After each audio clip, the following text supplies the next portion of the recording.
Hello students, और आप सब कैसे हैं। उम्मीद है कि आप लोग अच्छे से होंगे और अपने एग्ज़ाम की तैयारी बहुत अच्छे से करते होंगे। और आपके साइंस का पेपर जो है वो 2 तारीख को है एग्ज़ाम। अगर हम केमिस्ट्री की बात करें तो इस केमिस्ट्री में जो टर्म्स 1 में पूछे जाएंगे जिस चैप्टर से सवाल, वो केमिकल रिएक्शन इक्वेशन है, एसिड बेस और सॉल्ट है, और मेटल और नॉन मेटल है। हमने केमिस्ट्री का सबसे पहला chapter chemical reaction equation YouTube पर अपलोड कर दिया है और बहुत अच्छा उसमें कॉन्सेप्ट और कंटेंट आपको हमने प्रोवाइड किया है। आप ज़रूर उसे देखिए जाकर। अगर उससे रिलेटेड कोई भी कन्फ्यूज़न है, डाउट है, तो वो क्लियर हो जाएगा और आपको सवाल बनाने में बहुत हेल्प मिलेगा, बहुत आसान लगेगा। और आज जो हम आपको पढ़ाने वाले हैं वो केमिस्ट्री का सेकंड चैप्टर है जो टर्म्स 1 के एग्ज़ाम में बिल्कुल आने वाला है। इससे सवाल वो है एसिड, बेस और सॉल्ट। ठीक है, इसको हम लोग भी बहुत अच्छे से समझने की कोशिश करेंगे, एसिड, बेस और सॉल्ट। और जब आप इसको पूरा कंप्लीट लेक्चर अगर आप देख लेते हैं एसिड, बेस और सॉल्ट का, तो आपको बहुत ही ज़्यादा हेल्प मिलेगा और बहुत ही आसान लगेगा इस चैप्टर का क्वेश्चन बनाने में। टर्म्स 1 के एग्ज़ाम में जो होने वाला है उसका सवाल आप आसानी से सॉल्व कर सकते हैं एसिड, बेस और सॉल्ट को पढ़कर। इस वजह से हम लोग एक इन शॉर्ट वीडियो आपको बताने वाले हैं एसिड, बेस और सॉल्ट से रिलेटेड, जिसमें पूरा जो इंपॉर्टेंट कॉन्सेप्ट है वो भी आ जाएगा, जो थ्योरी पार्ट है वो भी आ जाएगा। ठीक है, तो स्टार्ट करते हैं एसिड, बेस और सॉल्ट। हाँ, अगर आप हमारे चैनल पे नए स्टूडेंट हैं तो प्लीज़ हमारे चैनल को सब्सक्राइब कर दीजिए और लाइक कीजिए और शेयर कीजिए, क्योंकि इसके बाद हम मेटल्स और नॉन मेटल भी आपको बताएंगे टर्म्स 1 के लिए। इस वजह से आप सब्सक्राइब कर लीजिए चैनल को, ताकि वीडियो जब जैसे ही अपलोड करें तो आपके पास नोटिफिकेशन उसका तुरंत आ जाए। चलिए स्टार्ट करते हैं। एसिड, बेस, सॉल्ट हमने लिख लिया है ताकि वक्त कम लगेगा और अच्छे से कंप्लीट हो जाएगा। लिखकर हम बता देते हैं। सबसे पहले हम लोग पढ़ेंगे इंडिकेटर। क्या पढ़ेंगे? इंडिकेटर। देखिए, इंडिकेटर क्या होता है, क्यों पढ़ते हैं indicator? The chemical substance which is added to the solution in very small amount of detect their acidic और basic nature is known as indicator. देखिए, वो केमिकल सब्सटेंस जो किसी सॉल्यूशन में डाल दिया जाता है और उसको डालकर ये पता किया जाता है कि ये सॉल्यूशन एसिडिक है या बेसिक है। इंडिकेटर क्या है? इंडिकेटर जो है वो डिटेक्ट करता है किसी सॉल्यूशन में, क्या डिटेक्ट करता है कि वो सॉल्यूशन एसिड सॉल्यूशन है या बेसिक सॉल्यूशन है। इस वजह से हम इसे क्या कहते हैं? इंडिकेटर। इंडिकेटर सॉल्यूशन को बताता है कि वो एसिड है या बेस है। ये तो बहुत आसान सा था। The chemical substance which is added to solution in very small amount of to detect their acidic और basic is known as indicator. और इंडिकेटर में एक बहुत सारा क्लासिफिकेशन है। सबसे पहला इंडिकेटर क्या है? Acid base indicator. The indicator will show different colour in acidic और बेसिक मीडियम। वो इंडिकेटर जो एसिड और बेसिक मीडियम में डिफरेंट कलर शो करता है। एसिड मीडियम में कुछ और कलर शो करेगा, बेसिक मीडियम में कुछ और कलर शो करेगा।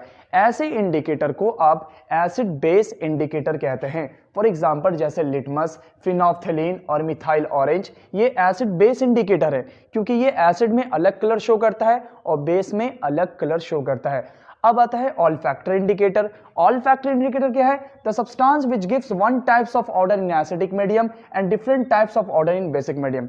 ऑल्फैक्टर इंडिकेटर वो इंडिकेटर को कहते हैं जो एसिड मीडियम में एक ही तरह का ऑर्डर देता है, मतलब एक ही तरह का स्मेल, उसमें डिफरेंट ऑर्डर नहीं होता। याद रखना, one types of odour in acidic medium, एक टाइप्स का ही ऑर्डर, एक टाइप का ही स्मेल देता है। किसी भी ऑल्फैक्टर इंडिकेटर को अगर एसिड में डाल देते हैं तो वो एक ही तरह का स्मेल देता है।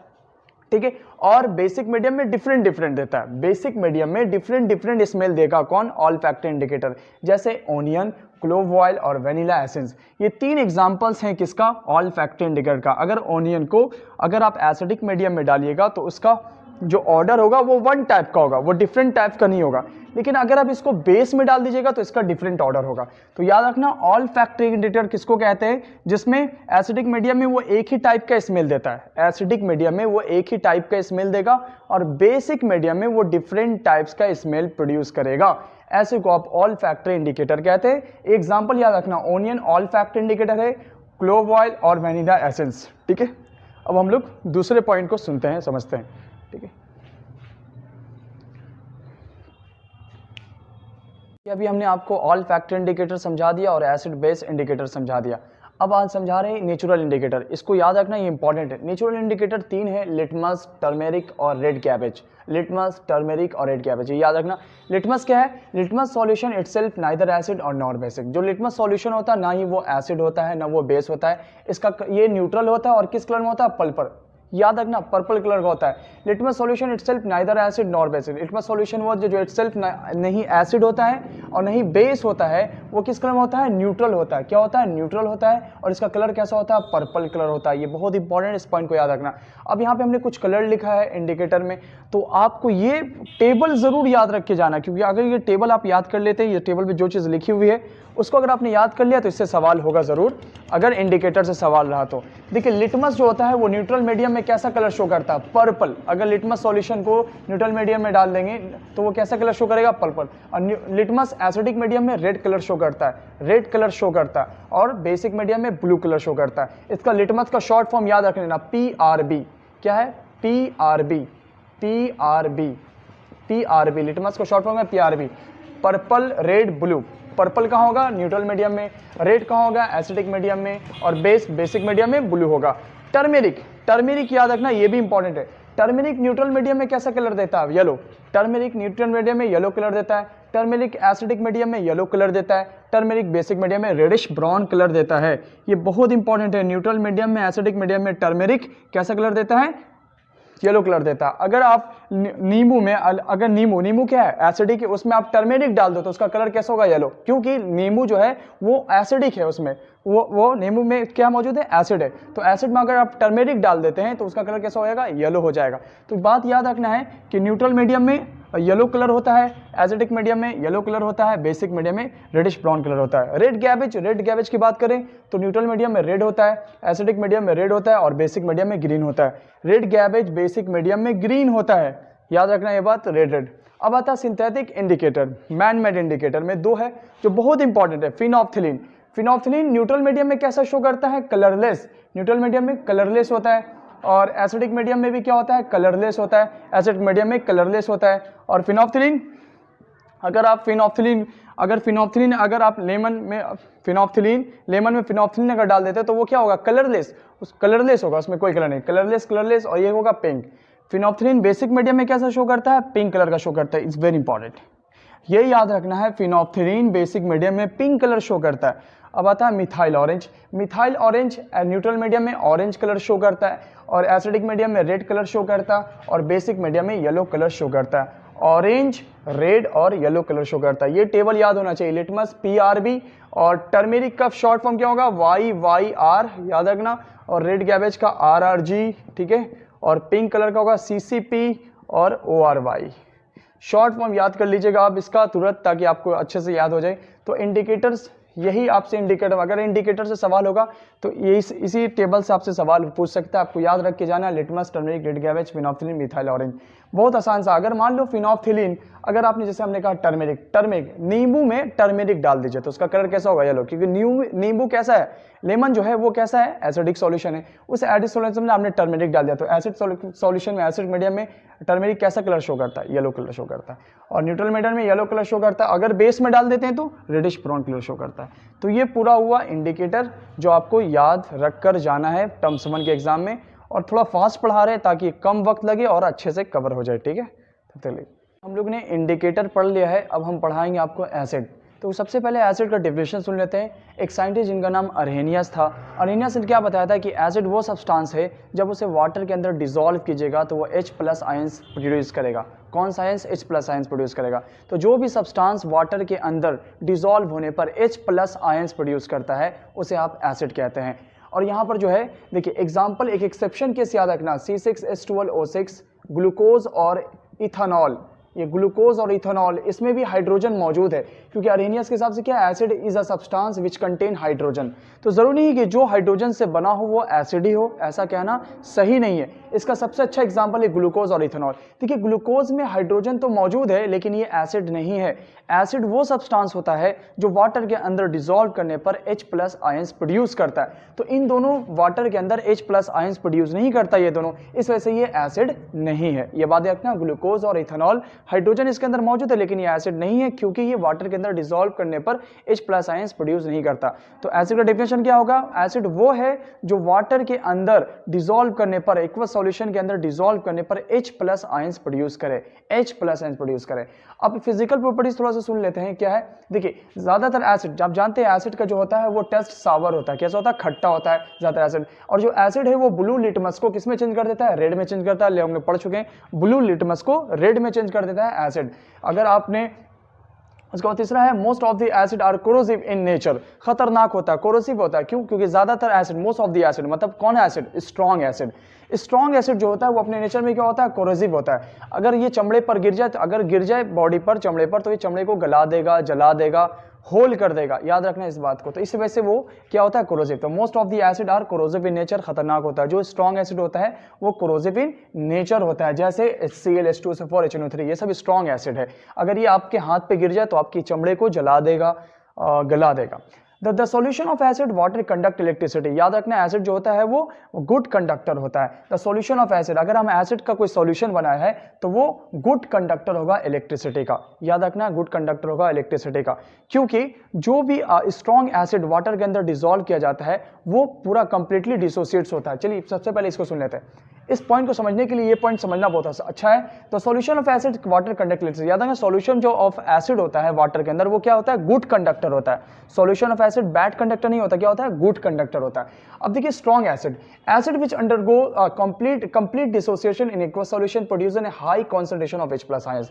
स्ट्रॉन्ग एसिड वो एसिड रहता है जब इसको वाटर के अंदर डिसॉल्व किया जाता है तो क्या होता है? कंप्लीट डिसोसिएट्स, बहुत आसानी से डिसोसिएट्स हो जाता है। तो वो एसिड जो वाटर के अंदर, जो एक्वस सॉल्यूशन के अंदर आसानी से डिसोसिएट्स हो जाए, आसानी से घुल जाए, आसानी से वाटर के अंदर टूट जाए, उसे आप क्या कहेंगे? तो ये high concentration of H+ ions, ये क्या कहता है? Strong acid, acid which undergo complete dissociates in aqueous solution producing high concentration of H+ ions.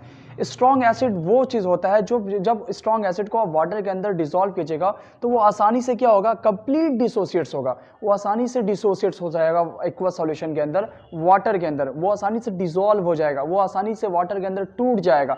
ऐसे को आप क्या कहेंगे? Strong acid. और जब वो कंप्लीट डिसोसिएट्स हो जाता है वाटर के अंदर, कंप्लीट डिसोसिएट, कंप्लीट डिसॉल्व हो जाता है, कंप्लीट तरीके से टूट जाता है, तो वो high concentration of H+ ions produce करता है। याद रखना ये पॉइंट बहुत इंपॉर्टेंट है। जो भी acid high concentration of H+ ions produce करेगा उसे आप स्ट्रॉन्ग एसिड कहते हैं। जो भी acid high concentration of H+ ions produce करेगा उसे आप स्ट्रॉन्ग एसिड कहते हैं। और वो कौन सा स्ट्रॉन्ग एसिड है? HCl, H2SO4, HNO3, hydrochloric acid, sulphuric acid, nitric acid, ये सब स्ट्रॉन्ग एसिड है क्योंकि वाटर के अंदर कंप्लीट डिसोसिएट्स हो जाता है, आसानी से टूट जाता है, आसानी से क्या होता है? डिसॉल्व हो जाता है। और ये इसका जब ये डिसॉल्व होता है तो ये प्रोड्यूस करता है, क्या प्रोड्यूस करता है? High concentration of H+ ions, बहुत ज्यादा H+ concentration, H+ of high concentration of H+ ions produce करता है। याद रखना, जैसे मान लीजिए आपने वाटर में एसिडिक सॉल्यूशन, अपने वाटर में एक स्ट्रॉन्ग एसिड डाल दिया HCl, तो वाटर का काम क्या है? वाटर को काम है बॉन्ड को तोड़ देना। हम लोग क्लास में पढ़े थे, आपको याद होगा, इसका होता है बॉन्ड को तोड़ देता है। अगर मान लीजिए एसिड का बॉन्ड टूटे तो ये H+ और क्या होगा? Cl-। अब वो वाटर में क्या होगा? जब ये टूट जाएगा तो आयंस फ्रीली मूव करेगा, और जब आयंस फ्रीली मूव करेगा तो ये क्या प्रोड्यूस करेगा? इलेक्ट्रिसिटी, वो कंडक्ट करेगा इलेक्ट्रिसिटी को। ये बात याद रखना, ठीक है? देखिए हमने आपको स्ट्रॉन्ग एसिड के बारे में बता दिया, अब हम बता रहे हैं वीक एसिड। ठीक है, वीक एसिड किसको कहते हैं? Acid which undergo partially dissociate, वो एसिड जो वाटर के अंदर, जो एक्वस सॉल्यूशन के अंदर पार्शियली डिसोसिएट्स होता हो, मतलब पार्शियली वो क्या हो? डिसॉल्व होता हो या पार्शियली तरीके से टूटता हो, मतलब वो पार्शियली डिसोसिएट्स हो, उसे आप क्या कहेंगे? वीक एसिड कहेंगे। तो वीक एसिड अगर ये पार्शियली तरीके से डिसोसिएट्स होगा तो क्या होगा? Low concentration of H+ ions produce करेगा। ये बहुत इंपॉर्टेंट बात है। जो भी low concentration of H+ ions produce करता है, low concentration of H+ ions, उसे आप कहते हैं वीक एसिड। क्या कहते हैं? Weak acid. एग्जांपल आप ले सकते हैं, बहुत सारा वीक एसिड हो सकता है। H2CO3, H2CO3 हो गया कार्बोनिक एसिड, उसके बाद हो गया CH3COOH एसिटिक एसिड, और HCOOH फॉर्मिक एसिड। तो ये carbonic acid, acetic acid, formic acid, ये सब कैसे एसिड है? वीक एसिड है। वीक एसिड मतलब जो पार्शियली डिसोसिएट्स होता हो, कैसा हो? जो पार्शियली डिसोसिएट्स होता हो और जिसमें low concentration of H+ ions हो, उसे आप क्या कहते हैं? Weak acid. याद रखना, low concentration of H+ ions. अब आता है बेसिसिटी। बेसिसिटी उसको कहेंगे, मान लीजिए एक एसिड को आपने तोड़ दिया, तो एक एसिड को तोड़ने पर कितना H+ आयंस रिलीज हुआ, रिप्लेसमेंट हुआ कितना H+ आयंस का, उसे आप बेसिसिटी ऑफ एसिड कहते हैं। किसी भी एसिड को जब आप तोड़ते हैं तो कितना रिप्लेसमेंट ऑफ हाइड्रोजन हुआ, कितना हाइड्रोजन रिलीज हुआ, उसे आप क्या है? बेसिसिटी ऑफ क्या कहेंगे? एसिड कहेंगे। जैसे मोनो मतलब होता है एक। देखिए इसमें अगर आप HCl को तोड़ेंगे तो क्या होगा? H+ और क्या होगा? Cl-। HCl में कितना हाइड्रोजन रिलीज हुआ? एक हाइड्रोजन, तो इसे आप क्या कहेंगे? मोनो बेसिक एसिड को। इसमें एक हाइड्रोजन ही रिलीज हुआ, एक हाइड्रोजन ही रिप्लेस हुआ। जैसे HNO3 को भी तोड़ दें, HNO3, तो इसमें क्या होगा? H+ होगा और NO3-, H+ और NO3-, तो इसमें भी एक हाइड्रोजन रिलीज होगा। देखिए इसमें भी एक हाइड्रोजन, इसमें भी एक हाइड्रोजन, इसमें भी एक हाइड्रोजन ही रिलीज होगा। एक CH3 C डबल, अगर इसको आप तोड़ दें एसिटिक एसिड को, तो क्या बनेगा? CH3 COO- और प्लस H+। तो इसमें भी कितना हाइड्रोजन रिलीज हुआ? एक। तो जिस किसी में एक हाइड्रोजन रिप्लेसमेंट हो रहा है, एक हाइड्रोजन रिलीज हो रहा है, उसे आप क्या कहेगा? Mono basic acid. और डाई मतलब दो, डाई मतलब दो, तो देखिए इसमें दो हाइड्रोजन होगा प्रोड्यूस, दो हाइड्रोजन, तो क्या हो गया? Dibasic acid. क्या हो गया? Dibasic acid. और ये है ट्राई बेसिक एसिड, जैसे इसमें तीन हाइड्रोजन, H3PO4 क्या है? Try basic acid. जिसमें तीन हाइड्रोजन, इसमें से क्या हो गया? Try basic acid. आप इंफॉर्मेशन के लिए याद रखेंगे, H3PO3 एक्सेप्शन के जरूर याद रखेंगे। H3PO3 इसमें तीन हाइड्रोजन है, लेकिन ये ट्राई बेसिक एसिड नहीं, ये क्या है? Dibasic acid. क्या है? डाई बेसिक, याद रखना। और एक और एग्जांपल, H3PO2 ये भी ट्राई बेसिक एसिड नहीं, ये भी क्या है? ये है मोनो बेसिक एसिड। तो ये दो एग्जांपल हमने 11th में अभी हाल में वीडियो बनाया, आप देख सकते हैं, हमने पढ़ाया भी है बहुत अच्छे से, क्यों होता है डाई बेसिक और मोनो बेसिक, बता चुके हैं हम यहाँ पर। तो ये दो एक्सेप्शन जरूर याद रखेंगे, H3PO3 डाई बेसिक होता है, H3PO2 मोनो बेसिक होता है, और ये H3PO4 ट्राई बेसिक होता है। तो जिस किसी में एक हाइड्रोजन तो मोनो बेसिक, दो है तो डाई, तीन हो तो ट्राई बेसिक एसिड। अब आते हैं डाइल्यूशन ऑफ एसिड पर। डाइल्यूशन ऑफ एसिड क्या है? Dilution acid is obtained. Dilute acid कब ऑब्टेन्ड होगा? जब आप मिक्स करेंगे, किसको मिक्स करेंगे? कॉन्सेंट्रेटेड एसिड को विद वाटर के साथ। कॉन्सेंट्रेटेड एसिड को वाटर के साथ करेंगे तो क्या होगा? डाइल्यूट एसिड ऑब्टेन्ड होगा। अब इस प्रोसेस में क्या होता है, अच्छे समझेंगे। The process of mixing the concentration acid with water is highly exothermic और heat producing. So when a concentrated acid with water are mix together a large amount of heat evolve. क्या कह रहा है यहाँ पर? जब आप कॉन्सेंट्रेटेड एसिड को वाटर के अंदर मिक्स करेंगे तो उससे क्या होगा? उससे एक जबरदस्त large amount of energy, large amount of heat produce होगा, मतलब एक्सोथर्मिक रिएक्शन होगा। ये हार्मफुल हो सकता है, ये खतरनाक हो सकता है। जब आप कॉन्सेंट्रेटेड एसिड को किसके साथ डाल देंगे? वाटर में। तो कॉन्सेंट्रेटेड एसिड को मिक्स कर देंगे वाटर के साथ, तो ये बहुत जबरदस्त हाईली एक्सोथर्मिक रिएक्शन हो सकता है। इस हाईलो एक्सोथर्मिक को बचने के लिए, इस हाईली एक्सोथर्मिक रिएक्शन से बचने के लिए आप क्या करते हैं? अब ऐड करते हैं, एडिंग करेंगे एसिड टू वाटर। अगर आप ऐड करेंगे एसिड टू वाटर तो आप सेफ रहेंगे हाईली एक्सोथर्मिक से। बात रखना, डाइल्यूशन के लिए मेन बात क्या है? डाइल्यूशन ऑफ एसिड के लिए क्या याद रखना है? एसिड टू वाटर ही ऐड करना पड़ेगा। एडिंग एसिड टू वाटर, ये बहुत इंपॉर्टेंट लाइन, इसको याद रखना। डाइल्यूशन ऑफ एसिड में सही प्रोसेस क्या है? Adding acid to water, water to acid नहीं, एडिंग एसिड टू वाटर जरूरी है, तब आप एक्सोथर्मिक रिएक्शन से बच सकते हैं, आप सेव रह सकते हैं। वरना बहुत ज्यादा अमाउंट, अभी हमने बताया कि जब आप कॉन्सेंट्रेटेड एसिड को वाटर के अंदर मिक्स कर दीजिएगा तो क्या होगा? हाईली एक्सोथर्मिक रिएक्शन होगा बहुत ज्यादा। इस हाईली एक्सोथर्मिक रिएक्शन से बचने के लिए, ज्यादा हीट प्रोड्यूस ना हो, इससे बचने के लिए आप ऐड करते हैं, क्या एडिंग करते हैं? Acid to water, adding acid to water, जिससे आप हाईली एक्सोथर्मिक रिएक्शन से सेव रहते हैं, बच जाते हैं। ठीक है, कितना मिनट का बना? अब देखिए हम लोग केमिकल प्रॉपर्टीज पढ़ेंगे एसिड के लिए। एसिड के लिए केमिकल प्रॉपर्टीज क्या पढ़ेंगे? सबसे पहला है कि जब मेटल एसिड के साथ रिएक्शन करता है, हम लोग शुरू से जानते हैं क्या बनाता है? Metal salt plus hydrogen. क्या हर मेटल एसिड के साथ रिएक्शन कर जाता नहीं। याद है कि हाइड्रोजन से जो नीचे मेटल है, जैसे हाइड्रोजन से नीचे कौन कौन है आपको पता है कि कॉपर है, हाइड्रोजन के नीचे मरकरी है, कॉपर है, मरकरी है, गोल्ड है, और क्या है, सिल्वर है, Ag है। तो ये सब जो हाइड्रोजन से नीचे मेटल है वो एसिड के साथ, हाइड्रोक्लोरिक एसिड के साथ रिएक्शन करने पर हाइड्रोजन गैस रिलीज नहीं करेगा। हाइड्रोजन गैस सल्फ्यूरिक एसिड के साथ रिएक्शन करने पर हाइड्रोजन गैस रिलीज नहीं करेगा। याद रखना, मेटल प्लस एसिड क्या बनता है, metal salt plus hydrogen gas. लेकिन इनमें से कौन यहाँ पर जो एसिड HCl और H2SO4 के साथ कौन कौन रिएक्ट करने पर हाइड्रोजन गैस रिलीज नहीं करेगा, तो कॉपर हो गया, मरकरी हो गया, गोल्ड और ए हो गया। और दो एक्सेप्शन बहुत इंपॉर्टेंट है, उसको याद रखना, मैग्नीज और मैग्नीशियम। क्या हमने कहा, मैग्नीज और मैग्नीशियम, Mn और Mg, ये दो मेटल ऐसा है जो डाइल्यूट HCl और H2SO4 के साथ रिएक्शन करने पर, HCl और H2SO4 के साथ रिएक्शन करने पर हाइड्रोजन गैस रिलीज नहीं करता है। ये इंपॉर्टेंट याद रखना। ये किसके साथ रिएक्शन करता है, कॉन्सेंट्रेटेड HNO3 नाइट्रिक एसिड के साथ रिएक्शन करने पर हाइड्रोजन गैस रिलीज करता है। ये नाइट्रिक एसिड के साथ रिएक्शन करने पर हाइड्रोजन गैस रिलीज करता है, कॉन्सेंट्रेटेड नाइट्रिक एसिड। कौन कौन, Mn और Mg।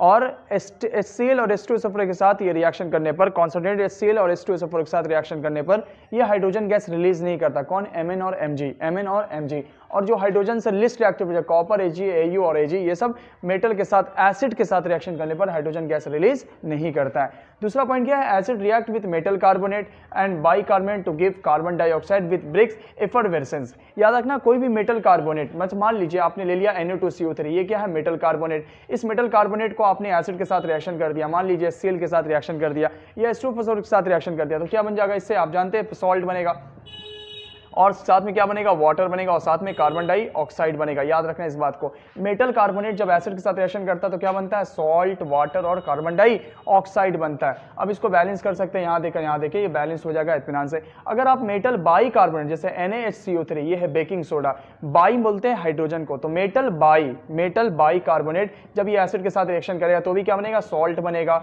वाटर बनेगा, और क्या बनेगा, कार्बन डाइऑक्साइड। तो जब भी मेटल कार्बोनेट एसिड के साथ रिएक्शन करता है तो सॉल्ट बनाता है, वाटर बनाता है और कार्बन डाइऑक्साइड बनाता है विद एफर्वेसेंस। याद रखना दो एग्जांपल, कौन, NO2CO3, NaCO3, इसमें कार्बन डाइऑक्साइड रिलीज होता है विद एफर्वेसेंस। अब दूसरा क्या है, एसिड एफर्वेसेंस। थोड़ा जल्दी पढ़ाना है ताकि कंप्लीट हो जाए बात, और जो भी बात जो एग्जाम में पूछने वाला होगा सवाल वो आपसे आसानी से सॉल्व हो जाए। तो जब देखिए तीसरा क्या है, एसिड और बेस। जब एसिड और बेस रिएक्शन करता है तो क्या बनता है, सॉल्ट और वाटर। इसको आप क्या कहते हैं, neutralisation reaction. Acid base reaction करता है तो उसे कहते हैं न्यूट्रलाइजेशन रिएक्शन कहते हैं, जिससे सॉल्ट बनता है और क्या बनता है, वाटर बनता है। एसिड ले लीजिए, एक HCl ले लिया एसिड, और बेस ले लिया NaOH, इससे सॉल्ट क्या बनेगा, NaCl और साथ में H2O, ये बन जाएगा।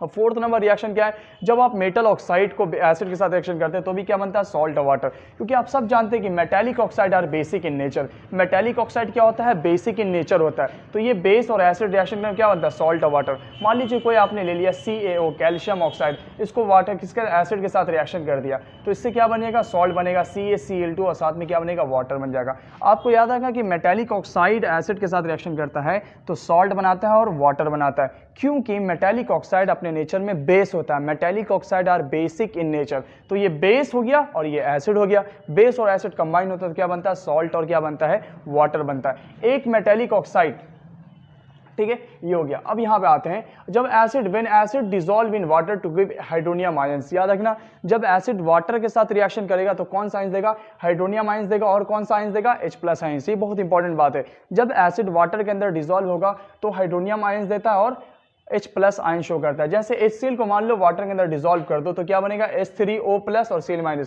यहाँ पर H इसके साथ जाएगा तो क्या बन जाएगा, H और H2 क्या बने, H3, और O हो गया O+, और Cl- बाहर निकल जाएगा, Cl-। तो जब एसिड वाटर के अंदर डिसॉल्व होता है तो क्या बनाता है वो, H3O3 पर हाइड्रोनियम आयंस इसको कहते हैं। क्या कहते हैं, हाइड्रोनियम आयंस, और क्या बनेगा ये, H+ आयंस बनेगा। ये हुआ एसिड का केमिकल प्रॉपर्टीज, आपको याद रखना है। हम लोग एसिड पढ़ चुके हैं, अब हम लोग पढ़ेंगे बेस। देखिए बेस क्या होता है, अर्हेनियस एक साइंटिस्ट उन्होंने बताया था, बेस वो सब्सटेंस है जब आप उसको वाटर के अंदर डिसॉल्व कीजिएगा, वैसा सब्सटेंस जो वाटर के अंदर डिसॉल्व होने पर OH आयंस दे, हाइड्रो ऑक्साइड आयंस देता है, उसे आप बेस कहते हैं। मान लीजिए आपने किसी सब्सटेंस को वाटर के अंदर डिसॉल्व किया, वो OH आयंस देता हो, OH आयंस, उसे आप क्या कहेंगे, बेस कहेंगे। ये बात तो पता है आपको। जैसे NaOH, अब देखिए ये जब वाटर के अंदर डिसॉल्व हुआ तो वो OH आयंस देगा, OH, KOH, तो ये OH आयंस देगा, OH। NH4OH, ये भी क्या देगा, OH आयंस देगा। तो जो भी OH आयंस देता है वाटर के अंदर वो क्या होता है, बेस होता है, अरेनियस का कहना है। अब देखिए बेस क्या है, स्ट्रॉन्ग बेस। स्ट्रॉन्ग बेस कौन होगा, जो कंप्लीट डिसोसिएट्स होगा, जैसे स्ट्रॉन्ग एसिड बताया, कंप्लीट डिसोसिएट्स होगा और हाई कॉन्सेंट्रेशन होगा किसका, OH आयंस। जब कोई बेस वाटर के अंदर कंप्लीट डिसोसिएट्स हो जाए, डिसॉल्व हो जाए, टूट जाए, तो वो हाई कॉन्सेंट्रेशन में क्या प्रोड्यूस करता है, OH minus ions, hydroxide ions, उसको आप कहते हैं स्ट्रॉन्ग बेस। जैसे sodium hydroxide, potassium hydroxide. Sodium hydroxide, potassium hydroxide water के अंदर डिसॉल्व, कंप्लीट डिसॉल्व हो जाता है, कंप्लीट डिसोसिएट्स होता है, कंप्लीट टूट जाता है, जिसकी वजह से हाई अमाउंट में हाई कॉन्सेंट्रेशन निकलता होता है किसका, OH आयंस का। और वीक बेस क्या है, जो पार्शियली डिसोसिएट्स होता है, जो पार्शियली डिसोसिएट्स होता है, जो पार्शियली टूटता है वाटर में, जो पार्शियली डिसॉल्व होता है, मतलब पार्शियली डिसोसिएट जो होता है उसे, और जो पार्शियली डिसोसिएट्स होगा उसका क्या होगा, low concentration of OH ions. याद रखना, low concentration of OH ions है। तो जिसमें high concentration of OH ions हो उसे आप स्ट्रॉन्ग बेस कहते हैं, जिसमें low concentration of OH ions उसे आप वीक बेस कहते हैं। जैसे ammonium hydroxide, ammonium hydroxide is a weak base, magnesium hydroxide is a weak base, ammonium और मैग्नीशियम हाइड्रोक्साइड वीक बेस। अब आता है एसिडिक। यहाँ पर सुनिए, मोनो एसिडिक बेस क्या होता है, मोनो एसिडिक बेस वो होता है जो एक OH आयंस रिलीज करता है, मोनो मतलब एक। तो यहाँ पे देखिए इसमें एक OH है, इसमें एक OH है, तो इसलिए हो गया मोनो एसिडिक, मोनो एसिडिक एक OH। अगर जिसमें दो OH हो, OH दो OH है, इसमें देखिए दो OH, इसको आप क्या कहेंगे, डाई एसिडिक, इसको क्या कहेंगे, डाई एसिडिक।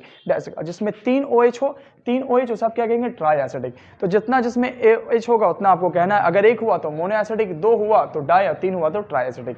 अब आता है केमिकल प्रॉपर्टीज। आप जानते हैं कि जब बेस मेटल के साथ रिएक्शन करता है तो वो सॉल्ट और वाटर बनाता है, ये बहुत इंपॉर्टेंट है। मान लीजिए सोडियम हाइड्रोक्साइड एक बेस है क्योंकि इसके पास OH है, तो ये बेस अगर मेटल के साथ रिएक्शन करे जिंक के साथ तो ये सॉल्ट बनाता है और वाटर। कौन सा सॉल्ट बनाना, सोडियम जिंकेट, याद रखना 8 करके यहाँ पर बना। जब सोडियम हाइड्रोक्साइड जिंक के साथ रिएक्शन करता है तो क्या बनता है, सोडियम जिंकेट, ये बहुत इंपॉर्टेंट है। मान लीजिए हम लिखा NaOH, अगर ये रिएक्शन एल्युमिनियम के साथ होता तो क्या बनता, बता सकते हैं आप, एल्युमिनियम के साथ होता तो क्या बनता है, Na2AlO2, समझे आप, H2, तो क्या बनता है, सोडियम एल्यूमिनेट। जिंक के साथ जिंकेट और एल्युमिनियम के साथ एल्यूमिनेट बनेगा सॉल्ट में। तो याद रखना, जब आप बेस मेटल के साथ रिएक्शन करता है तो वो सॉल्ट बनता है और हाइड्रोजन गैस रिलीज करता है, और सॉल्ट में क्या लगता है, सॉल्ट बनता है सोडियम जिंकेट और एल्युमिनियम जिंकेट। आप इस तरह से ले सकते हैं, ठीक है। जिंक के साथ रिएक्शन किया तो जिंकेट और एल्युमिनियम के साथ रिएक्शन किया तो एल्यूमिनेट, ठीक है। ये पॉइंट बहुत इंपॉर्टेंट है, ये पॉइंट यहाँ पर NaOH और क्या जिंक, ये बहुत इंपॉर्टेंट है, याद रखना, ये आपसे पूछता था, ये तो लिखा हुआ ही है, कोई बात नहीं। इधर देखते हैं base. Basis when dissolve in water produce OH ions. और जब बेस को जब वाटर के अंदर डिसॉल्व कीजिएगा तो क्या प्रोड्यूस करेगा, OH आयंस रिलीज करेगा। हमने बता दिया, अरेनियस ने कहा था जो भी सब्सटेंस वाटर के अंदर डिसॉल्व होने पर अगर OH आयंस देता है वो बेस है। अब देखना यहाँ पर NaOH को वाटर के अंदर डिसॉल्व कीजिए, क्या बना, Na+OH-, क्या, तो ये बेस कैसे हुआ, क्योंकि वाटर के अंदर कौन सा आयंस दिया, OH आयंस, OH आयंस, इसे आप क्या कहेंगे, बेस कहेंगे। अब देखिए क्या लिखा है, base which dissolve in water is called alkali. जब एक बेस को वाटर के अंदर डिसॉल्व कर देते हैं उसे आप क्या कहते हैं, एल्कैली। एक बेस को जब वाटर के अंदर डिसॉल्व कर देते, कोई बेस है उसको आपने वाटर के अंदर डिसॉल्व कर दिया तो वो तो OH आयंस देगा ही, तो जो OH आयंस देता है उसे आप एल्कैली कहते हैं। क्या कहते हैं, alkali. A base which dissolve in water is called alkali. और क्या लिखा हुआ, all alkali are bases but all bases are not alkali. जितने सारे अल्कैली है सब बेसिस है, लेकिन जो भी बेसिस है वो अल्कैली नहीं हो सकता। इसका सबसे अच्छा एग्जांपल दे रहे, ध्यान सुनना, CaO, ये है मेटालिक ऑक्साइड, और मेटालिक ऑक्साइड सिर्फ बेसिक इन नेचर होता है, ये बेस है, ये क्या है, बेसिक है, बेसिक। अगर हम लिखते हैं CaOH2 तो क्या इसमें OH है, यस। अगर इसमें OH है तो ये अल्कैली भी होगा और OH की वजह से क्या होगा, बेस भी होगा। तो ये अल्कैली भी और बेस भी, ऑल एल्कैली आर बेस है, जो अल्कैली होगा वो बेस होगा क्योंकि इसके पास OH होगा। लेकिन जिसके पास सिर्फ O है, CaO, सिर्फ ऑक्सीजन है, तो ये इसमें OH नहीं है, तो जिसमें OH नहीं है तो ये अल्कैली नहीं होगा, ये सिर्फ बेस होगा। तो याद रखना, जो भी मेटालिक ऑक्साइड होता है CaO, इस फॉर्म में ZNO, ये सब क्या है, बेसिक है, ये अल्कैली नहीं है। अल्कैली उस वक्त होगा जब इसके साथ OH आएगा, क्या आएगा, OH। तो इसके साथ देखिए OH आया, मान लीजिए हम लिखा ZNOH2, तो हाँ ये अब अल्कैली है, ये अल्कैली भी है और एल्कैली, ऑल एल्कैली आर बेसिस, और ये क्या होगा, बेस भी होगा। लेकिन अगर हम लिखा ZNO तो ये सिर्फ बेस है, ये अल्कैली नहीं है, याद रखना है इस बात को। तो आपको याद रहेगा, जैसे हमने लिखा CaOH2, ये क्या है, इसमें OH है तो ये अल्कैली है, ये बेस भी है, ऑल एल्कैली आर बेसिस। अगर हम लिखते CaO तो ये सिर्फ बेस होता है क्योंकि metallic oxide are basic in nature, not alkali. तो आप समझ गए, तो ऑल एल्कैली आर बेसिस, तो जिसमें OH दिखेगा वो एल्कैली भी होगा और बेस होगा, और जिसमें मेटालिक ऑक्साइड सिर्फ होगा, सिर्फ metallic oxide CaO, ZNO, CuO, तो ये सब क्या होगा, सिर्फ बेस होगा, ये अल्कैली नहीं होगा। अल्कैली मतलब क्या हुआ, वो बेस जो डिसॉल्व करने पर वाटर में डिसॉल्व कर दिया जाता है, और जब आप बेस को वाटर के अंदर डिसॉल्व किए तो वो OH आयंस देगा। क्या देगा, OH आयंस। अभी बताया बेस को वाटर के अंदर डिसॉल्व किया, कौन सा आयंस, OH आयंस। तो जो भी OH आयंस देगा उसे आप अल्कैली कहते हैं और बेस कहते हैं, याद रखना। और मेटेलिक ऑक्साइड सिर्फ क्या होता है, बेस होता है। तो ये डिफरेंसेस है, all alkali are bases but all bases are not alkali. अब आपसे एक सवाल पूछते हैं, आप जवाब दीजिए, कमेंट्स बॉक्स में जरूर जवाब देना। बताइए ये क्या है, MgO, ये क्या है, ये सिर्फ क्या होगा, अब छोड़िए हम ही बता देते हैं, ये सिर्फ क्या है, बेस है, क्योंकि इसमें OH नहीं है। लेकिन अगर हम कह दें MgOH2 तो ये क्या होगा, ये अल्कैली होगा, क्योंकि उसमें OH है, और जो अल्कैली होता है वो क्या होगा, बेस होगा। तो alkali, all alkali are bases but all bases are not alkali. ठीक है, चलिए हम लोग ने एसिड पढ़ लिया, बेस पढ़ लिया, अब हम लोग सॉल्ट पढ़ ले। सॉल्ट में जो पढ़ने वाले वो इंपॉर्टेंट टर्म्स पढ़ेंगे, सॉल्ट क्या होता है वगैरह, ये सब आप सब जानते हैं। सॉल्ट में हम लोग pH स्केल पढ़ते हैं। देखिए pH स्केल कहाँ से कहाँ तक होता है, pH स्केल 0 से 14 तक होता है। pH स्केल कहाँ से कहाँ होता है, 0 से 14 तक pH स्केल होता है, याद रखना pH। और pH में अगर pH वैल्यू लेस देन 7 होता है उसे आप क्या कहते हैं, एसिडिक। अगर pH वैल्यू 7 से कम आता है तो उसे आप क्या कहेंगे, एसिडिक वैल्यू। अगर pH वैल्यू 7 से ज़्यादा आ रहा है उसे आप क्या कहेंगे, बेस कहेंगे। जिसका pH 7 से ज़्यादा आएगा उसे आप बेस कहते हैं, जिसका pH 7 से कम आएगा उसे एसिडिक कहते हैं, जिसका pH सिर्फ 7 आएगा उसे आप क्या कहते हैं, न्यूट्रल कहते हैं। याद रखना क्या कहते हैं, न्यूट्रल कहते हैं। और एक इंपॉर्टेंट पॉइंट याद रखें, मेटेलिक ऑक्साइड क्या होता है, अपने नेचर में बेसिक होता है। मेटेलिक ऑक्साइड अपने नेचर में क्या होता है, बेसिक होता है। और जो बेस होता है उसका pH वैल्यू 7 से ज़्यादा होगा, जो बेस होगा उसका pH वैल्यू 7 से ज़्यादा होगा। तो CaO क्या है, मेटेलिक ऑक्साइड है, तो इसका ये बेस होगा, क्योंकि ये बेस है तो इसका pH वैल्यू क्या होगा, 7 से ज़्यादा होगा। कोई भी मेटेलिक ऑक्साइड है जैसे ZNO का pH वैल्यू 7 से ज़्यादा होगी, क्योंकि मेटेलिक ऑक्साइड अपने आप में क्या होता है, बेसिक होता है। बेसिक होता है, क्या होता है, बेसिक होता है। जो दांत में होता है कैल्शियम फॉस्फेट, क्या होता है, कैल्शियम फॉस्फेट, PO43, ये हो गया कैल्शियम जो फॉस्फेट होता है, जो दांत के एनिमल, टूथ के एनिमल में होता है, टूथ एनिमल जो में होता है कैल्शियम फॉस्फेट, वो भी क्या होता है, अपने नेचर में बेसिक होता है। वो क्या होता है, बेसिक होता है, याद रखना। जिसका pH वैल्यू 7 से ज़्यादा होता है, pH वैल्यू 7 से ज़्यादा होता है, ठीक है, वो बेसिक होता है। अब यहाँ पे आता है बहुत इंपॉर्टेंट केस। अब देखिए ना केस सॉल्ट का, देखिए सॉल्ट एसिडिक भी होता है, बेसिक भी होता है और न्यूट्रल भी होता है। तो कब कैसे होगा वो बता रहे हैं। देखिए जब आप सॉल्ट को वाटर के साथ रिलीज करते, मतलब हाइड्रोलिसिस करते हैं, तो उससे स्ट्रॉन्ग बेस अगर स्ट्रॉन्ग एसिड बनता है तो उसका pH वैल्यू 7 होगा। फॉर एग्जाम्पल समझ लीजिए, मान लीजिए NaCl को आप वाटर के अंदर क्या किया, डिसॉल्व किया, तो NaCl का दो पार्ट्स Na और Cl, इससे एक बेस बना दो। Na से कौन सा बेस बनेगा, NaOH, और Cl से कौन एसिड बनेगा, HCl। ठीक है, तो बताओ ये कैसा बेस है, स्ट्रॉन्ग बेस, और ये कैसा एसिड है, स्ट्रॉन्ग एसिड। जब सॉल्ट का हाइड्रोलिसिस करेंगे, हाइड्रोलिसिस मतलब वाटर के साथ रिएक्शन करेंगे, अगर वो स्ट्रॉन्ग बेस और स्ट्रॉन्ग एसिड बनाता है तो इसका pH वैल्यू क्या होगा, इक्वल टू 7। मतलब जो NaCl सॉल्ट है वो न्यूट्रल है, वो क्या है, न्यूट्रल है, क्योंकि ये स्ट्रॉन्ग बेस बना रहा है और वीक बेस बना रहा है। क्या आपको देखा थे, तो कोई भी सॉल्ट अगर स्ट्रॉन्ग बेस और जैसे मान लीजिए NO2SO4 सोडियम सल्फेट को अगर आप वाटर के अंदर डिसॉल्व कीजिए तो इसका दो कंपोनेंट है, सोडियम और सल्फेट। सोडियम से एक सॉल्ट बनेंगे, क्या बनेगा, NaOH, ये तरीका है इसको याद रखने का। और सल्फेट से एक एसिड बना दे, क्या बनेगा, H2SO4। तो बताइए NaOH क्या है, स्ट्रॉन्ग बेस है, और ये क्या है, स्ट्रॉन्ग बेस है। तो स्ट्रॉन्ग बेस और स्ट्रॉन्ग एसिड, ये क्या है, स्ट्रॉन्ग एसिड। तो स्ट्रॉन्ग बेस स्ट्रॉन्ग एसिड जब भी बनेगा सॉल्ट के जरिए तो उसका pH वैल्यू कितना होगा, 7। तो इसका भी pH वैल्यू क्या होगा, 7 होगा। तो जब भी सॉल्ट वाटर के साथ रिलीज होता है तो क्या बनता है, SB, strong base strong acid, weak base weak acid, तो उसका pH वैल्यू क्या होगा, इक्वल टू 7। एग्जाम्पल लिख सकते हैं आप NaCl, KCl, NO2SO4, तो ये सब क्या है, NO2SO4, K2SO4, ये सब न्यूट्रल सॉल्ट है, ये सब न्यूट्रल सॉल्ट है, जिसका pH वैल्यू क्या होता है, 7 होता है, जिसका pH वैल्यू क्या होता है, 7 होता है। याद है कि जिसका pH वैल्यू 7 होता है। आप इसे उतार कर लीजिए रोक करके, ठीक है। अब आगे बताते हैं। मान लीजिए अगर कोई सॉल्ट वाटर के साथ रिएक्शन करने के बाद क्या बनता है, स्ट्रॉन्ग बेस और वीक एसिड। स्ट्रॉन्ग बेस और वीक एसिड बनाता है, तो इसको कैसे बनाएंगे, स्ट्रॉन्ग बेस और वीक एसिड कैसे बनाएगा, वो इंपॉर्टेंट है, एग्जांपल को समझना। तो एक सॉल्ट है जो वाटर के साथ रिलीज कर कैसे बनाता है, स्ट्रॉन्ग बेस बना रहा और साथ में एक एसिड बना रहा है, वीक एसिड। जैसे एग्जाम्पल NO2CO3, गौर से देखेंगे यहाँ पर, इसको अगर वाटर के अंदर डिसॉल्व करेंगे तो इससे एक बेस बनाओ, बेस क्या बनेगा, NaOH, और इससे एक एसिड बनाओ, क्या बनेगा, H2CO3, कार्बोनिक एसिड। तो ये कैसा बेस है, स्ट्रॉन्ग बेस, और ये कैसा एसिड है, वीक एसिड, है ना। तो स्ट्रॉन्ग बेस में और वीक एसिड में जीतेगा कौन, स्ट्रॉन्ग, तो ये होगा बेसिक। इस सॉल्ट का नेचर क्या होगा, बेसिक सॉल्ट होगा, क्या होगा, बेसिक। और जो बेस होता है उसका pH वैल्यू 7 से ज़्यादा होता है, तो इसका pH वैल्यू क्या होगा, 7 से ज़्यादा हो। सही, K2CO3, तो K2CO3 वाटर के अंदर डिसॉल्व कर दो, क्या बनेगा बता सकते हैं आप, बहुत आसान है, क्या बनेगा देख लीजिए यहाँ पर। अगर आप इसके गए तो ये हो जाएगा KOH, और इससे कौन एसिड बनेगा, H2CO3। तो ये स्ट्रॉन्ग बेस वीक एसिड। तो जीतेगा कौन? स्ट्रॉन्ग। तो इस सॉल्ट का नेचर क्या होगा? इसका भी इक्वल टू क्या होगा? 7 होगा। इसका भी वैल्यू क्या होगा? इक्वल टू 7 होगा, क्योंकि दोनों बराबर है। अगर हम तीसरा एग्जाम्पल देते हैं आपको यहाँ पर Na2CO3 सोडियम कार्बोनेट तो दे दिया ना, अब यहाँ पे लिख देते हैं। और भी बहुत सारे एग्जाम्पल्स है जो आप देख सकते हैं। अब यहाँ पर आते हैं, अगर सॉल्ट और वाटर रिएक्शन करता है और वीक बेस और स्ट्रॉन्ग एसिड बनाता है। अब क्या बना रहा है? Weak base strong acid. तो उसका पीएच वैल्यू क्या होगा? 7 से कम होगा। उसका पीएच वैल्यू 7 से कम हो गया। जैसे CuSO4 इसको वाटर के अंदर डिसॉल्व कर दो तो Cu से एक बेस बनाओ। बेस कैसा है? CuOH2 base. और सल्फेट से एक एसिड बना दो, क्या बन जाएगा? H2SO4। तो ये कैसा बेस है? ये बेस कैसा है? वीक बेस है। ये कैसा है? Weak base. और ये कैसा है? Strong acid. तो ये स्ट्रॉन्ग एसिड है और ये वीक बेस है। जीते कौन? स्ट्रॉन्ग। तो इसका पीएच वैल्यू क्या होगा? ये सॉल्ट कैसा होगा? एसिडिक। इसका पीएच वैल्यू 7 से क्या होगा? कम।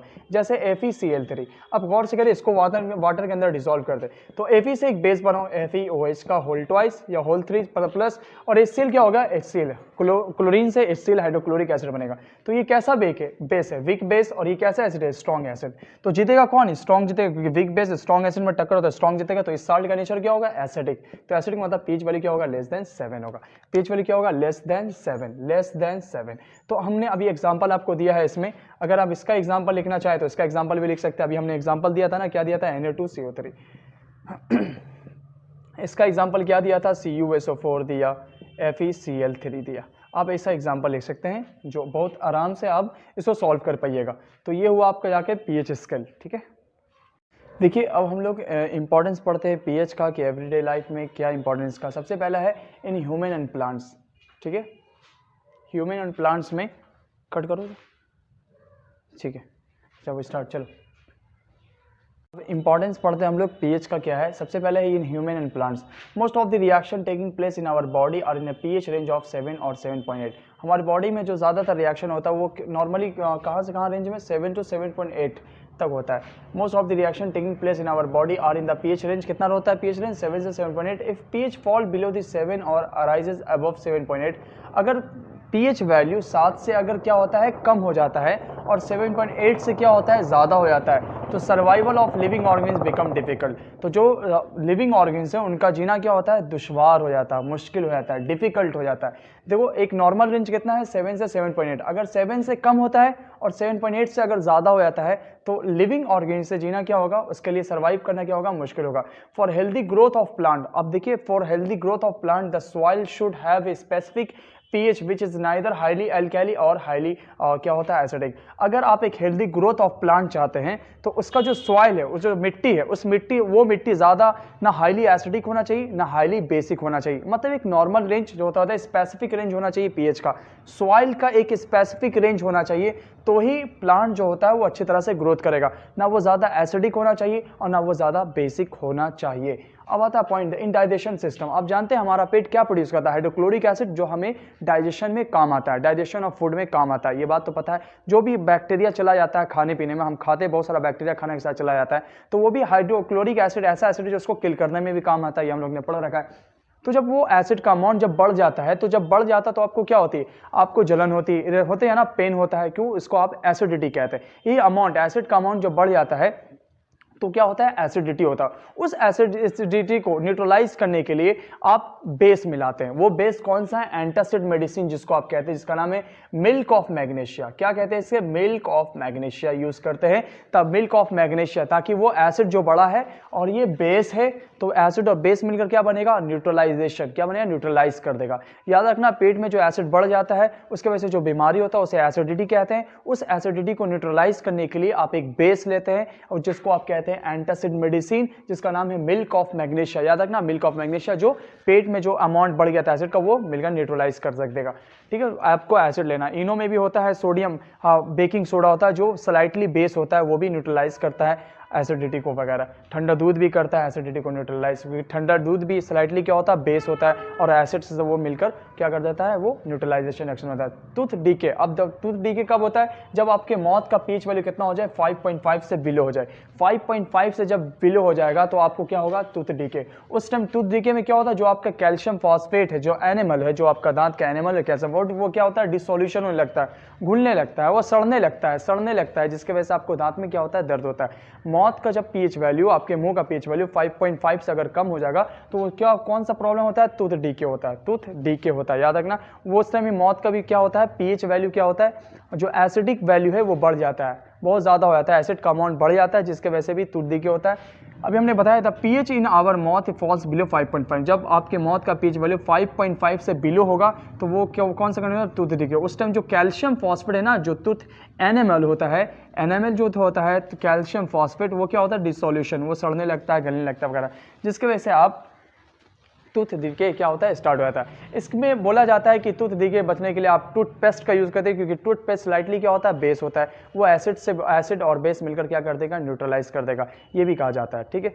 तो आप टूथपेस्ट क्या हो गया, बेस हो गया, और वो एसिड और बेस मिलकर क्या कर देगा, वो न्यूट्रलाइजिंग शो करेगा। हम थोड़ा तेज़ बता रहे हैं आपको ताकि आप समझ लें, क्योंकि आप पहले से पढ़े लिखे हुए हैं और हमको सिर्फ बताना है वो पॉइंट जो आपको याद रख कर जाना है एग्जाम में। जैसे 5.5 से अगर लो होगा पीएच वैल्यू तो वो क्या होगा, टूथ डीके होगा। उस टाइम डिसोल्यूशन किसका होता है, कैल्शियम फॉस्फेट क्या होता है, जो एनिमल है वो सड़ने लगता है, गलने लगता है वगैरह, जिस वजह से टूथ डीके होता है। इससे बचने के लिए आपको बोला जाता है कि टूथपेस्ट यूज़ कीजिए, क्योंकि टूथपेस्ट जो होता है ना वो बेस होता है, वो बेस जो माउथ का एसिडिक जो एसिड जो बढ़ चुका है आपके माउथ में, मुंह में, तो वो जिसके वजह से डिसोल्यूशन हो रहा है कैल्शियम फॉस्फेट, तो उस एसिड को न्यूट्रलाइज करेगा कौन, बेस करेगा न्यूट्रलाइज, और टूथपेस्ट स्लाइटली बेस होता है, वो न्यूट्रलाइज करने में भी काम आता है, ठीक है। नंबर देखते हैं, self defence of animal through the chemical welfare. आप जानते हैं कोई भी हनी भी आप जब आपको काट लेती है तो काटने पर आपके बॉडी में क्या चला जाता है, एसिड जाता है। वो कौन एसिड है, मेथनोइक एसिड, जिसको आप फॉर्मिक एसिड कहते हैं। चींटी के जरिए जो एसिड आपके बॉडी में इजेक्ट होता है वो क्या होता है, फॉर्मिक एसिड या मेथनोइक एसिड। उस फॉर्मिक और मेथनोइक एसिड को न्यूट्रलाइज करने के लिए आप एक सोडा का इस्तेमाल करते हैं, जिसको आप बोलते हैं बेकिंग सोडा। वो क्या होता है, स्लाइटली बेस होता है, जो आप उसे रब कीजिएगा तो वो न्यूट्रलाइज होगा, ये हो सकता है। या फिर आप जो नेटल प्लांट्स, नेटल लीव्स वगैरह होता है, वो भी जब आपके बॉडी में इजेक्ट होता है तो वो भी क्या होता है, वो भी मेथनोइक एसिड या फॉर्मिक एसिड आपके बॉडी में भेज देता है। मतलब अब उसको भी न्यूट्रलाइज करने के लिए आप कोई बेस का इस्तेमाल करते हैं। तो याद रखना ये क्या है, सेल्फ डिफेंस है। सेल्फ डिफेंस क्या है भाई, आप सेल्फ डिफेंस करते हैं खुद का। क्या करते हैं, जब हनी भी आपको काटते हैं तो काटने पर मेथनोइक एसिड या फॉर्मिक एसिड आपके बॉडी में चला जाता है। अब उसको न्यूट्रलाइज करने के लिए आप बेकिंग सोडा, बेस का इस्तेमाल करते हैं। यही आपका self defence of animals and through the chemical warfare, ठीक है। उस केमिकल का यूज करते हैं, कौन सा केमिकल यूज करते हैं, बेकिंग सोडा NaCO3 का यूज करते हैं। अब वो आप उससे हनी बी के जो पेन से आप उससे क्या होता है, बच जाते हैं। जो पेन, जो दर्द होता है उससे अब कम हो जाता है, पेन खत्म हो जाता है पेन खत्म हो जाता है।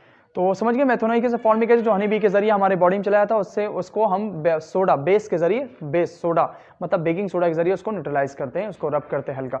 तो NaCl क्या है, NaCl का प्रॉपर्टीज, ये कलरलेस होता है, ये क्रिस्टलाइन सब्सटेंस होता है, ये स्लाइटली हाइग्रोस्कोपिक इन नेचर होता है। ये पॉइंट याद रखना, ये स्लाइटली क्या होता है, हाइग्रोस्कोपिक इन नेचर होता है। ये वाटर के अंदर क्या होता है, सॉल्यूबल, ये वाटर के अंदर सॉल्यूबल होता है। ये बहुत आसान है। NOH prepared by the electrolysis of an aqueous solution of sodium chloride.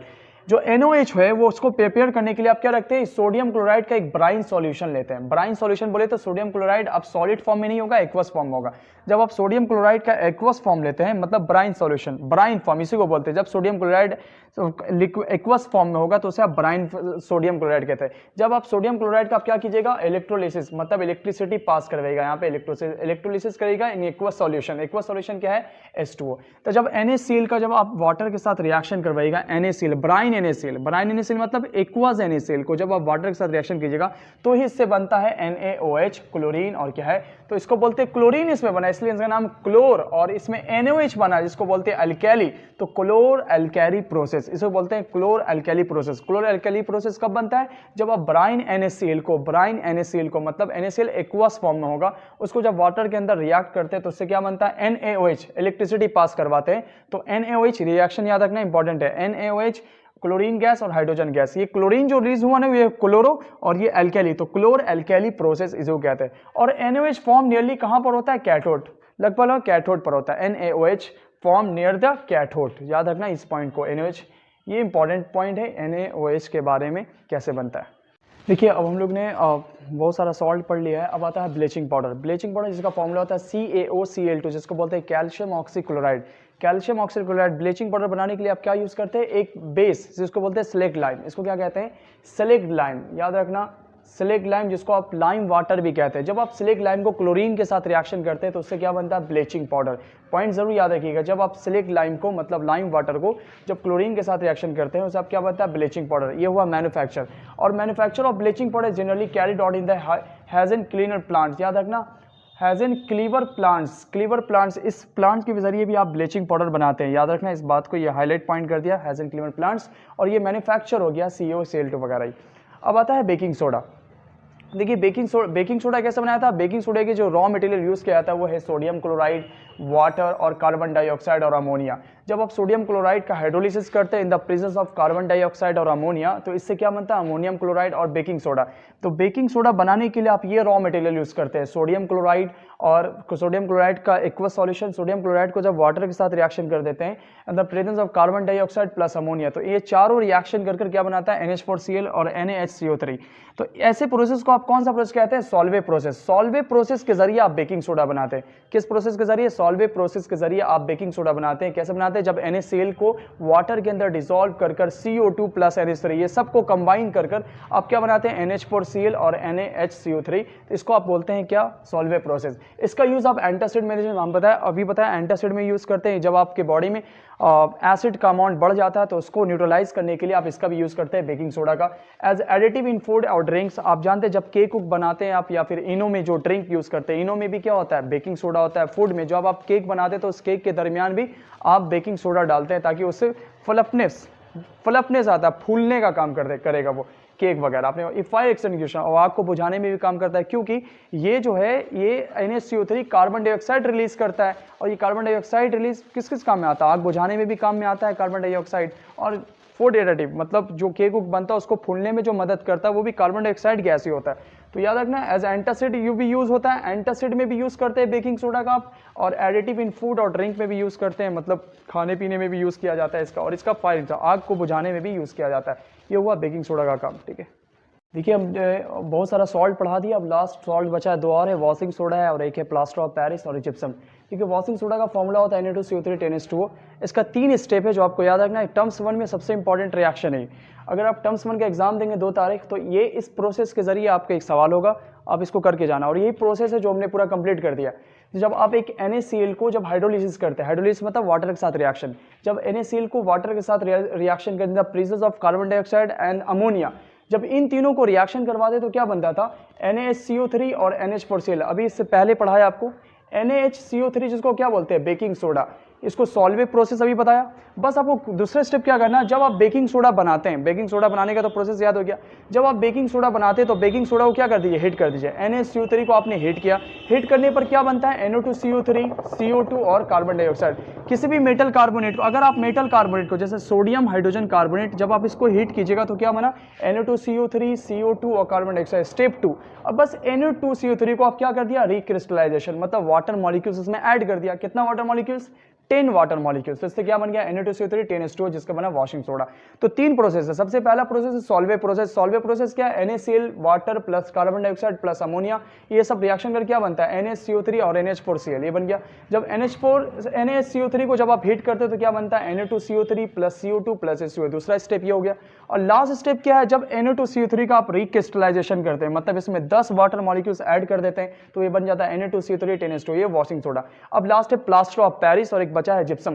Plaster of Paris क्या है? ये प्रोसेस आप याद करके जाना है, ये प्रोसेस बहुत इंपॉर्टेंट है, ये इंपॉर्टेंट। वॉशिंग सोडा कैसे बनता है? वॉशिंग सोडा 3 स्टेप बनता है। लास्ट है plaster of Paris. Plaster of Paris किससे बनता है? जिप्सम। जिप्सम का फॉर्मूला आता है CaSO4 2H2O जिप्सम। जब आप जिप्सम को 373 केल्विन मतलब 100 डिग्री पर क्या करते हैं? हीट करते हैं, तो इससे क्या बनता है? CaSO4 half H2O, इसी को बोलते हैं plaster of Paris. Plaster of Paris plus 3/2 क्या होगा? H2O। ये हुआ वाटर मॉलिक्यूल्स क्या करेगा? रिलीज करेगा। तो जब भी आप जिप्सम सॉल्ट को 373 डिग्री मतलब 373 केल्विन मतलब 100 डिग्री सेल्सियस पे हीट करते हैं तो क्या बनता है? CaSO4 half H2O, जिसको आप कहते हैं प्लास्टर ऑफ पेरिस, और साथ में 3/2 H2O वाटर मॉलिक्यूल्स। तो आपसे सवाल पूछा जा सकता है कि ये हुआ जिप्सम और ये प्लास्टर ऑफ क्या है? पेरिस है। तो ये प्लास्टर ऑफ पेरिस का क्या हो गया? प्रिपरेशन हो गया कि कैसे आप प्लास्टर ऑफ पेरिस बनाते हैं। तो जिप्सम के जरिए प्लास्टर ऑफ पेरिस बनाते हैं। जब आप जिप्सम को 373 डिग्री केल्विन पर क्या करते हैं? हीट करते हैं, तो उससे प्लास्टर ऑफ पेरिस बनता है और 3 वाटर मॉलिक्यूल्स लॉस होता है। ठीक है, पेरिस का भी फॉर्मूला बताया था CaSO4 half H2O, और ये कैसे बनता है ये बताया। जब आप जिप्सम को 373 डिग्री मतलब 373 केल्विन पर मतलब 100 डिग्री सेल्सियस पर हीट करते हैं तो इससे बनता है प्लास्टर ऑफ पेरिस। क्या आप इसको रिवर्स कर सकते हैं? यस। अब प्लास्टर ऑफ पेरिस जैसे बना था CaSO4 half H2O, जब आप इसको रिएक्शन कर देते हैं वही 3/2 वाटर के साथ, तो इससे भी क्या तैयार होता है, जिप्सम। उल्टा प्रोसेस, मतलब रिवर्सिबल प्रोसेस भी है, रिवर्सिबल प्रोसेस है, आप इसको रिवर्स कर सकते हैं। और ये लास्ट जो रिएक्शन है, ये शायद आपके ऑब्जेक्टिव में सवाल हो सकता है, CuSO4 इन दोनों में डिफरेंसेस क्या है। CuSO4 2s2, इसको आप कहते हैं जिप्सम, जिसमें 2 वाटर मॉलिक्यूल्स होता है। और जो CuSO4 5s2, इसको बोलते हैं हाइड्रेटेड कॉपर सल्फेट, जिसका कलर होता है ब्लू। याद रखना ऐसे, ये होता है जिप्सम और ये होता है ब्लू कलर का कॉपर। हाइड्रेटेड कब लगता है, जब किसी सॉल्ट के पास वाटर होता है। जब किसी सॉल्ट में वाटर ऐड होगा उसको बोलिएगा हाइड्रेटेड, और ये कॉपर सल्फेट है। और जिस सॉल्ट में वाटर नहीं होता उसे आप कहते हैं एनहाइड्रस। एनहाइड्रस, जिस सॉल्ट में वाटर नहीं होता। जैसे CuSO4, इसमें कोई वाटर मॉलिक्यूल्स नहीं है तो उसको आप क्या कहिएगा, एनहाइड्रस कॉपर सल्फेट। लेकिन अगर इसमें कोई भी वाटर मॉलिक्यूल्स ऐड कर देते हैं जैसे H2O, आप इसको क्या कहिएगा, हाइड्रेटेड कॉपर सल्फेट। तो इसमें 5 होता है, यहाँ पर ब्लू कलर का होता है और ये होता है जिप्सम। हमने पूरा का पूरा कंप्लीट कर दिया है एसिड बेस और सॉल्ट। अगर आप यूज़ थोड़ा सा बचा तो आप उसे आप पढ़ सकते हैं, यूज़ पूछने उछने वाला नहीं है, लेकिन रिएक्शन पूछेगा आपसे, प्रिपरेशन पूछेगा कैसे बनता है कोई कंपाउंड, कैसे एसिड या फिर इंडिकेटर, हमने सब चीज़ आपको डिटेल में बता दिया है। अगर आप इस पूरी वीडियो को कंप्लीट देख लेते हैं तो फिर जो 2 तारीख एग्जाम है केमिस्ट्री में, अगर एसिड बेस और सॉल्ट का क्वेश्चन होगा तो कुछ भी प्रॉब्लम नहीं होगा, एकदम क्लियर है, एकदम पूरा इंडिकेटर, एसिड बेस और सॉल्ट, हमने सब चीज़ आपको बता दिया है। और इस 1 घंटे में कंप्लीट कर दिया है पूरा एसिड बेस और सॉल्ट को।